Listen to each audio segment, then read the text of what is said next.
Bayangkan Anda bangun awal pagi, bersiap ke tempat kerja, dan keluar rumah dengan harapan sampai tepat pada masanya. Tapi apa yang Anda hadapi? Kesesakan lalu lintas yang tak berkesudahan. Sekarang bayangkan pula kalau Anda dalam situasi kecemasan, apa yang Anda boleh buat jika tersangkut dalam traffic jam? Tiada apa-apa. Setiap hari, ribuan rakyat Malaysia membuang masa, tenaga dan emosi kerana masalah ini. Tapi persoalannya, kenapa kesesakan jalan raya masih berlaku, walaupun infrastruktur jalan raya semakin bertambah?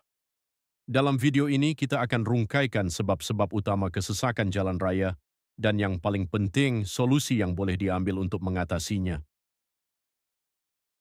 1. Jumlah kenderaan yang terlalu banyak. Pertama sekali, punca utama yang jelas adalah jumlah kenderaan yang terlalu tinggi di jalan raya. Di Malaysia, khususnya di bandar-bandar besar seperti Kuala Lumpur, Selangor dan Johor Bahru, pertambahan kenderaan saban tahun melebihi kadar pertumbuhan penduduk. Ramai orang memilih untuk memandu sendiri kerana pengangkutan awam tidak mencukupi atau kurang efisien di kawasan mereka. Setiap tahun makin ramai orang beli kereta. Tak salah pun sebab kita pun nak selesa. Tapi bila semua orang keluar serentak, contohnya masa pergi kerja atau balik kerja, jalan jadi penuh macam tin sardin. Kalau satu family ada 3 orang, tiga-tiga pakai kereta sendiri. Memang padatlah jalan. 2. Reka bentuk jalan yang tidak efisien. Seterusnya, reka bentuk jalan juga memainkan peranan.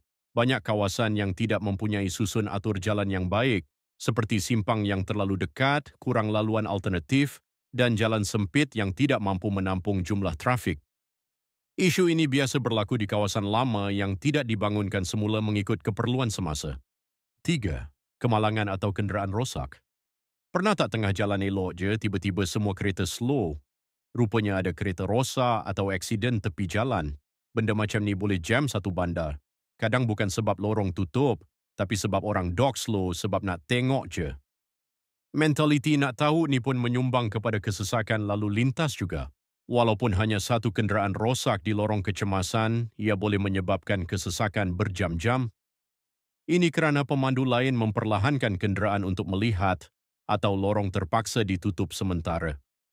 Kemalangan juga boleh menyebabkan kesesakan bertambah buruk. 4. Waktu puncak dan tabiat pengguna jalan raya. Waktu puncak seperti pagi dan petang adalah saat paling kritikal. Ramai orang keluar dan balik kerja pada masa yang sama. Selain itu, sikap pemandu juga menyumbang. Contohnya suka memotong barisan, parkir sesuka hati, atau tidak memberi laluan secara berhemah. 5. Projek pembinaan dan penyelenggaraan jalan. Kita juga tidak boleh abaikan projek-projek pembinaan, naik taraf jalan, atau penyelenggaraan yang berlaku siang hari. Walaupun ia penting untuk jangka panjang, jika tidak diurus dengan baik, ia akan melambatkan trafik dan menambah kesesakan. Lagi satu, bila ada projek pembinaan atau kerja jalan yang tak dirancang elok, confirm jam. Kadang-kadang kerja tu kecil je, tapi dia tutup satu lorong dan buat time orang tengah ramai atas jalan. Tak patut. 6. Kurang penggunaan pengangkutan awam. Walaupun ada pengangkutan awam seperti MRT, LRT dan bas, penggunaannya masih rendah dalam kalangan rakyat. Ini kerana pelbagai faktor, kurang liputan ke kawasan perumahan, kurang keselesaan, atau jadual tidak konsisten. Pengangkutan awam pun main peranan besar. Kalau bas dan tren tak sampai ke kawasan perumahan, tak ikut jadual, lambat atau tak selesa, confirm orang pilih naik kereta. Sebab itulah kita nampak orang lebih sanggup hadap jam daripada naik pengangkutan awam. Jadi, kita sudah tahu apakah punca berlakunya kesesakan jalan raya. Bagaimana pula untuk solusinya? 1. Tingkatkan sistem pengangkutan awam. Untuk jangka panjang, cara terbaik adalah meningkatkan sistem pengangkutan awam. Maksudnya bukan sahaja tambah laluan dan bas, tetapi pastikan ia bersih, selamat dan tepat pada waktunya. 2. Kawalan pembangunan kawasan bandar. Kerajaan tempatan perlu lebih tegas dalam merancang pembangunan. Elakkan pembangunan komersial atau perumahan yang padat di kawasan yang tidak mempunyai infrastruktur jalan yang sesuai. 3. Galakkan penggunaan kereta bersama atau carpool. Satu lagi solusi mudah adalah menggalakkan carpool. Jika 3 orang pergi ke tempat kerja yang sama, mengapa perlu 3 kereta? Penggunaan aplikasi carpool juga boleh diperluas dan digalakkan oleh majikan. 4. Gunakan teknologi dan sistem pintar.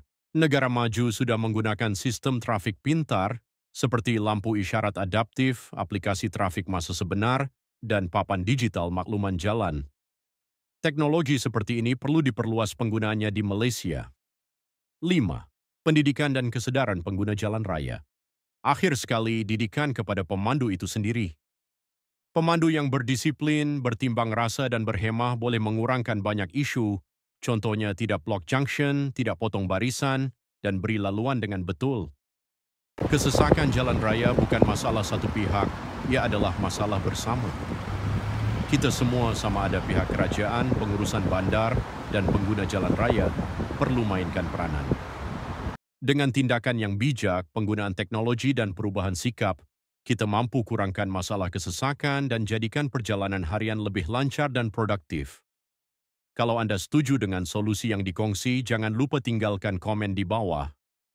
Kongsikan video ini dengan rakan Anda supaya lebih ramai faham apa puncanya dan sama-sama cari jalan penyelesaian. Terima kasih kerana menonton. Jumpa lagi dalam video akan datang.